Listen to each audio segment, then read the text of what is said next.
To example. तो आइए आज हम अपने इस सेशन में हमारा जो ज्योग्राफी का नेचुरल वेजिटेशन है इंडिया का, उसके बारे में डिस्कस करेंगे। ओके। तो फर्स्ट ऑफ ऑल अगर आप देखोगे तो आपके सामने यहाँ पे इंडिया का ये मैप है, जिसके अंदर हमें हमारे 5 टाइप्स के हमने फॉरेस्ट को रखा हुआ है। First one is tropical evergreen forest. अगर हम अपने ट्रॉपिकल एवरग्रीन फॉरेस्ट की अगर हम बात करें तो इसमें आप देखोगे ये पूरा वेस्टर्न घाट वाला जो पार्ट है, ये वेस्टर्न घाट वाले पार्ट को किसने कवर कर रखा है? ट्रॉपिकल एवरग्रीन फॉरेस्ट ने कवर कर रखा है। ऑन दी अदर हैंड वहीं पर अगर हम अपना ये सुंदरवन वाला एरिया देखें तो ये वाला भी एरिया किसने कवर कर रखा है?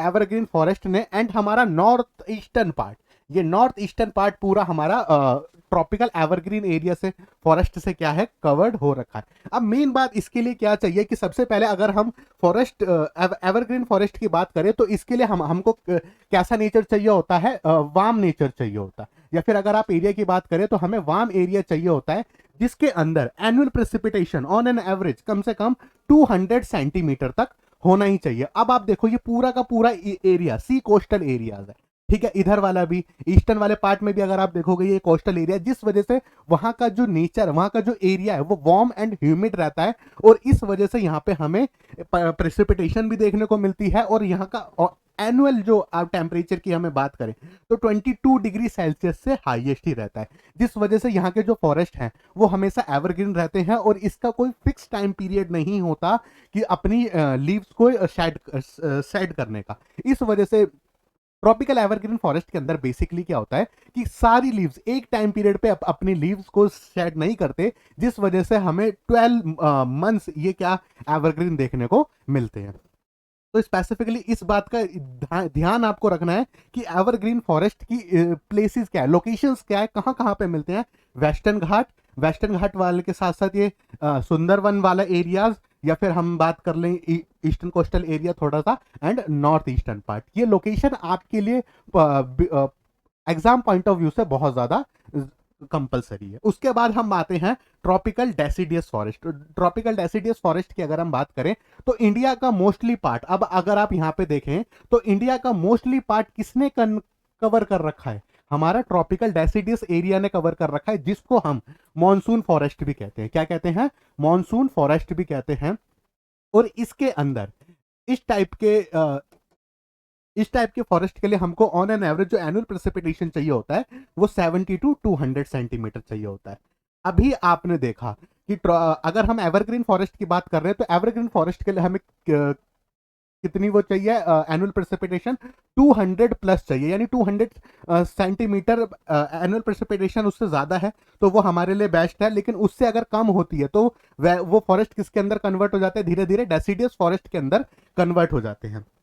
अब डेसिडियस के भी अगर हम बात करें तो डेसिडियस के अंदर भी 2 टाइप्स के हमें यहाँ पे फॉरेस्ट देखने को मिलते हैं। अब उसके अंदर क्या है? First one is moist, moist deciduous forest, and second one is dry, dry deciduous forest. तो इसमें अगर हम देखें तो मॉइस्ट के अंदर हमें क्या चाहिए होता है? 100 टू 200 सेंटीमीटर का प्रेसिपिटेशन चाहिए होता है, एंड ड्राई के अंदर 70 टू 100 सेंटीमीटर का प्रेसिपिटेशन चाहिए होता है। तो इस अकॉर्डिंगली हमारा इंडिया का जो ओवरऑल पार्ट है, ये जो मेनली पार्ट है या मोस्टली जो कवर कर रखा है इंडिया को, वो किसने कर रखा है? डेसिडियस फॉरेस्ट ने कवर कर रखा है। नाउ ट्रॉपिकल ड्राई फॉरेस्ट की बात कर लेते हैं। ट्रॉपिकल ड्राई फॉरेस्ट हमें अगर बात करें तो यहाँ पे ये वो ड्राई फॉरेस्ट है जहां पर ज्यादा रेनफॉल नहीं होता या ज्यादा प्रेसिपिटेशन नहीं होता। तो इस वजह से ये आप जानते हो कि राजस्थान वाला एरिया, पंजाब, थोड़ा हरियाणा, गुजरात वाला एरिया ऐसा है जहां पर रेनफॉल ज्यादा हमें देखने को नहीं मिलता। यहां पर 50 सेंटीमीटर से 50 सेंटीमीटर से भी कम रेनफॉल होता है, जिसकी वजह से हमें यहाँ का जो फॉरेस्ट है वो ड्राई फॉरेस्ट में देखने को मिलते हैं। Okay. Now mountain forest. Mountain forest की अगर हम बात करें तो माउंटेन फॉरेस्ट सही इनके इसके नाम से ही पता चल रहा है ये कौन से फॉरेस्ट होंगे, माउंटेनियस एरिया में या हिली एरियाज में पाए जाते हैं। तो अगर आप बात करोगे ऊपर हमारा जो नॉर्दर्न पार्ट है, ये पूरा जम्मू एंड कश्मीर, हिमाचल प्रदेश, उत्तराखंड वाला एरिया पूरा माउंटेनियस एरिया है, जहां पर हमें किस टाइप के माउंटेन्स देखने को मिलते हैं? फॉरेस्ट देखने को मिलते हैं, माउंटेन फॉरेस्ट देखने को मिलते हैं।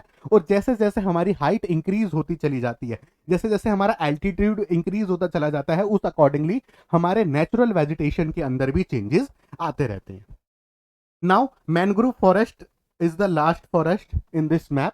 अब मैनग्रोव फॉरेस्ट की अगर हम बात करें तो मैनग्रोव फॉरेस्ट क्या है, सबसे इंपॉर्टेंट है एज पर्सपेक्टिव ऑफ कल्टीवेशन। यानी अगर आप मैनग्रोव फॉरेस्ट की बात करोगे तो इधर आप देखिए इस वाले पार्ट में हमको क्या देखने को मिलता है, मैनग्रोव देखने को मिलता है, जो कि तमिलनाडु वाला पार्ट है ना। यहाँ पे हमें आंध्र प्रदेश के पास देखने को मिलता है सुंदरवन, चिलिका लेक। ये पूरा का पूरा एक्चुअली में मैनग्रोव फॉरेस्ट के लिए सबसे इंपॉर्टेंट जो चीज है वो है आपकी वेटलैंड।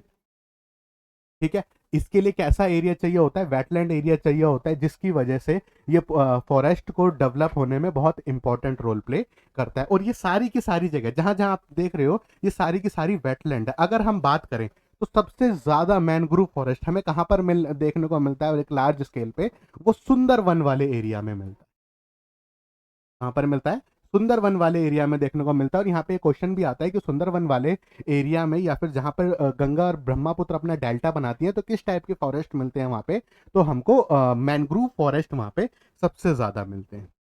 ओके, तो इस अकॉर्डिंगली हमने अपने इंडिया के जो मेनली नेचुरल वेजिटेशन थी या मेनली जो फॉरेस्ट थे उसको ओवरऑल इंडिया पे कवर किया है। एंड नाउ यहाँ पे यूनियन टेरिटरी की भी अगर हम एक बार बात करें तो यूनियन टेरिटरी में भी हमें, अगर हम ये लक्षद्वीप और अंडमान एंड निकोबार कंप्लीट करते हैं तो इसमें आप देखोगे कि यहाँ पर भी ट्रॉपिकल एवरग्रीन फॉरेस्ट ज्यादा है। क्यों? क्योंकि ये एरिया एक आइलैंड एरिया है जो कि सी के आसपास पड़ता है। इस वजह से यहाँ पर भी वार्म एंड ह्यूमिड एरिया होने की वजह से, वार्म लोकेशन होने की वजह से ये एरिया भी ट्रॉपिकल एवरग्रीन फॉरेस्ट के अंदर आते हैं। इट मीन्स यहाँ पे प्रेसिपिटेशन भी ज्यादा होगी, यहाँ पर एवरेज टेम्परेचर भी हमें ज्यादा देखने को मिलेगा, जिस वजह से यहाँ पर भी एवरग्रीन फॉरेस्ट हमें देखने को मिलते हैं। तो ओवरऑल अगर हम अपनी बात करें इंडिया की, जिस तरीके से हमने अपनी पूरी नेचुरल वेजिटेशन को समझा है, अब इसमें अगर कोई भी क्वेश्चन आता है किसी भी स्टेट से, अब आप आपके सामने सारी स्टेट्स आपको पता होंगी कौन सी स्टेट्स में कौन से फॉरेस्ट हमें देखने को मिलते हैं। यूपी, बिहार, अगर आप मध्य प्रदेश, छत्तीसगढ़ देखोगे तो यहाँ पे आपको ज्यादातर डेसिडियस एरिया देखने को मिलेंगे।